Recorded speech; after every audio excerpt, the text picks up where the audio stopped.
Bonjour à tous et bienvenue pour de nouvelles initiatives en Corrèze. Je suis aujourd'hui avec Laurent Eck, directeur de l'AIST 19. Bonjour Monsieur Eck. Bonjour.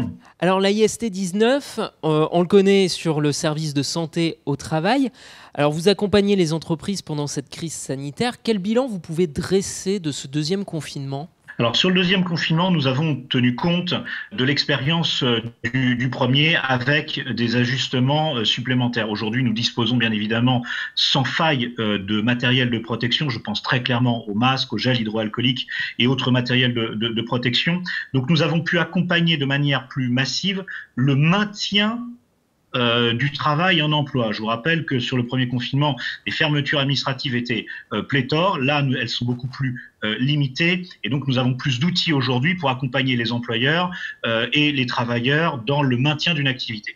On parle beaucoup actuellement de télétravail. Qu'est-ce que vous voyez, qu'est-ce que vous pouvez observer là-dessus ? Alors, le télétravail s'est mis en place de manière massive, hein, bien évidemment, dès le premier semestre. Il y avait deux éléments pour pouvoir y répondre. Le premier, sur les consultations individuelles. Vous êtes travailleur, vous êtes actif, vous êtes à votre domicile et il faut réaliser votre suivi individuel de santé au travail. Bien, le service l'AIS assez vite de téléconsultation qui permettait de répondre à votre suivi de santé individuelle au travail. Donc on a commencé à dématérialiser. Et puis il y a l'autre côté, c'est vous êtes en télétravail et parfois nos ergonomes ont mis en place, en lien avec les collègues de Dordogne, un système de téléergonomie. C'est-à-dire que votre ergonome se connecte avec vous avec un système de FaceTime, etc. Et on va diagnostiquer un petit peu votre environnement pour vous donner des conseils, on va dire, de niveau physique, hein, comment adapter votre poste de travail parce que vous avez dû souvent improviser. Et puis, de l'autre côté, une manière un peu de réfléchir sur l'organisation du télétravail, on va dire systémique, organisationnelle, c'est-à-dire le lien avec les autres chaînes de travail de votre entreprise. Je pense très clairement à la charge de travail, au reporting, au lien avec l'ensemble de la communauté professionnelle. Vous avez compris, on tire un peu sur l'aspect risque psychosocial, stress au travail, qui doit être accompagné. Et là, nos psychologues du travail, sous l'autorité du médecin du travail, peuvent apporter également des solutions. Est-ce que, malgré tout, vous vous préparez à un troisième confinement ? Qui peut le dire? Bien malin celui qui peut donner la situation dans quelques semestres. Je pense que le maître mot aujourd'hui d'être adaptable, tenir compte effectivement, ça s'appelle les retours d'expérience derrière, et de continuer à s'adapter. Alors, vous avez vu, les réglementations changent aujourd'hui. Il y a des choses totalement nouvelles qui ont été mises en œuvre et qui vont nous aider à repartir. Très clairement, le risque biologique dans votre fameux document unique, je m'adresse aux employeurs cette fois-ci, votre document unique, souvent le risque biologique est un point un peu faible sur lequel on n'arrivait pas à l'aider sur les plans de reprise ou de continuité d'activité, à le remettre à jour. Vous avez également le référent Covid, maintenant qui est arrivé de manière réglementaire. N'importe quelle entreprise, quelle que soit sa taille, de 1 à plus de je ne sais pas combien, doit désigner un référent Covid. D'accord ? Donc c'est important qu'il puisse être formé et sensibilisé. Le service santé-travail Limousin propose des formations de sensibilisation pour être référent Covid. Voilà, préconisation que vous devez intégrer pour vous vis-à-vis de vos collègues pour pouvoir réagir de manière fiable.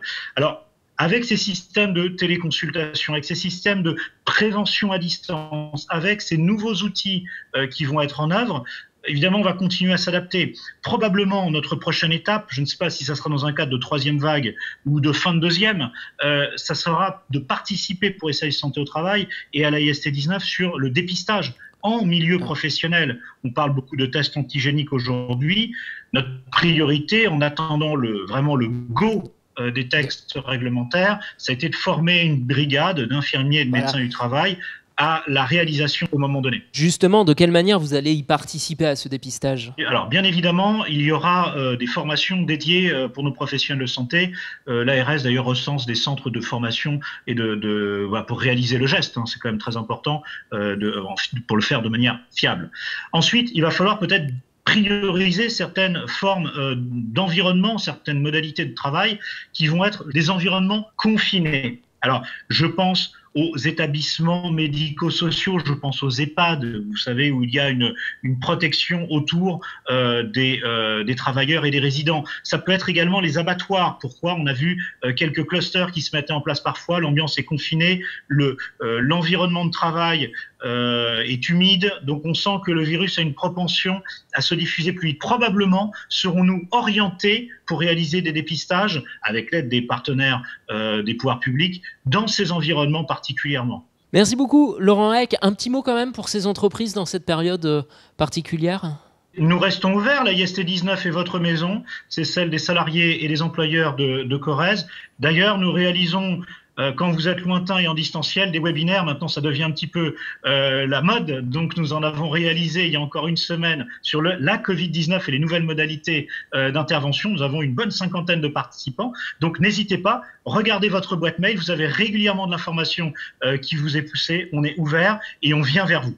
Merci beaucoup Laurent Heck, directeur de l'IST19, d'avoir répondu à mes questions. Merci beaucoup, à très bientôt. Et merci à vous de nous avoir suivis. On se retrouve très vite pour de nouvelles initiatives en Corrèze.